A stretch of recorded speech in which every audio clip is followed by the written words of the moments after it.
Hi, and welcome to another edition of Solve My Math Homework's Video Solutions. Today's problem involves factoring a quadratic trinomial where the coefficient on the x squared term is 1. So let's get started. Okay, the directions on this problem said factor, write the answer as the product of linear binomials. So that addition to the directions may confuse you, but in fact it's the only way to write the factor of this quadratic trinomial x squared plus 13x plus 22. But this is a good hint here, the product of linear binomials.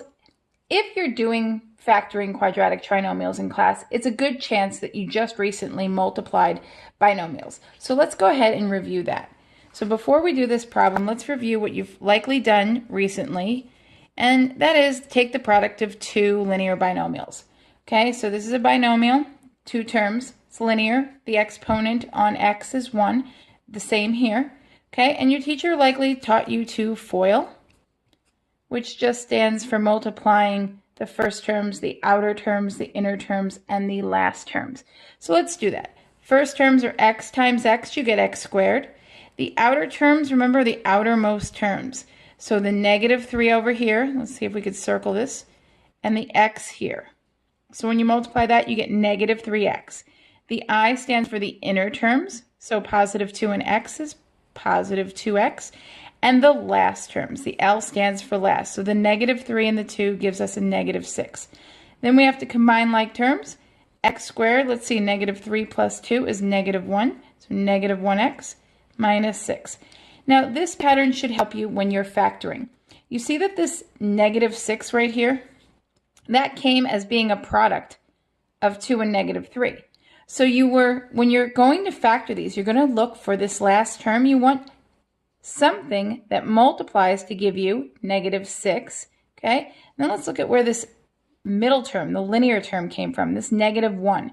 There's not a 1 there, but we know when there's nothing there that there's a 1. So this negative 1 comes from the sum of those last terms. 2 plus negative 3, right? We got negative 1. That's how we got it right here.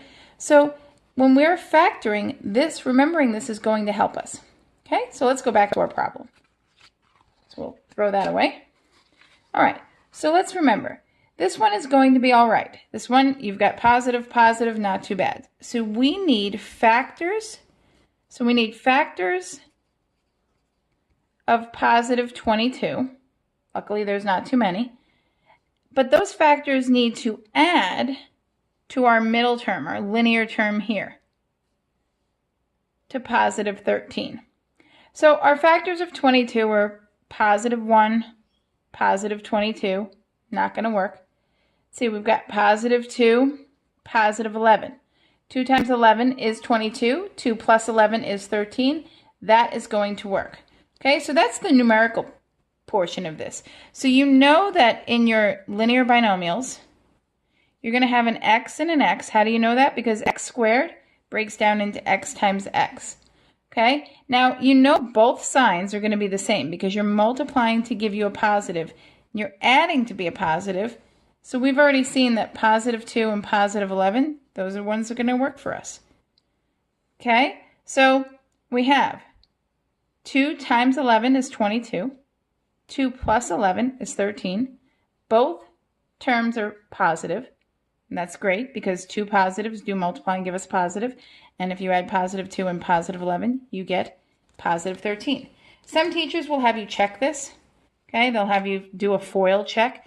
Really, the x times x, the x squared, is going to be pretty obvious if you got that wrong. But let's go ahead and do it.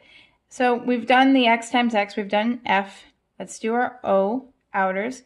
So we get plus 11x. Let's do our inners, plus 2x. Let's do our last terms, plus 22.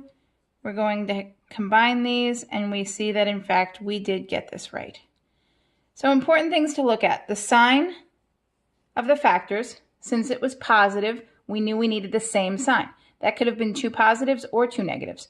But since we were adding to also get a positive, we knew those two would be positive. Okay, we're going to do many more factoring videos coming up, so look for them. And if you have any comments, please put them in the sections.